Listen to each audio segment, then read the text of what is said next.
In this guide, I'm going to show you how you can use the knife properly here in Rivals on Roblox. Before we do get into this guide, make sure to like the video and subscribe to the channel with all notifications on. It really does help the channel and it lets us know that you want more content like this. We'd greatly appreciate it. And if at any point throughout this guide you had any questions, just ask them down in the comment section below and we could help you out further. I'm going to be doing my best to reply to every single comment down there. Now, the knife is really all about movement and positioning, not just swinging randomly. But first things first, obviously equip that knife and then head into a match or just the shooting range like I'm in right now. There's a few things that you need to go ahead and practice. The key mechanic is the backstab. If you attack from the front, it's not going to be as effective. But if you get behind your opponent, you can deal a lot more damage. Now, as you can see, and we'll go to someone that we can get behind pretty easily. If we do just a basic attack from the front, it's going to do about 40 damage. But from the back, you're not going to take any damage and you're going to do the exact same amount.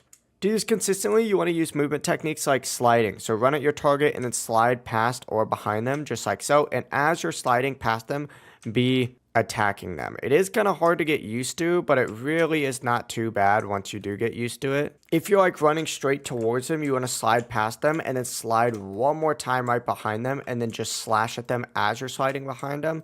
And that'll allow you to get consistent hits and consistent damage on them. But that is how you can land clean backstabs. The main strategy is use the speed of the knife to mainly move around the map. But of course, if you can get behind someone, you can definitely hit a quick little flank on them and get some good backstabs. If you guys had any questions, ask them down in the comment section below and we can help you out further. I'm going to be doing my best to reply to every single comment down there. Before you do leave this guide, make sure to like the video and subscribe to the channel with all notifications on. It really does help us out and lets us know that you want more content like this. We'd greatly appreciate it. Have a great rest of your day though. Peace.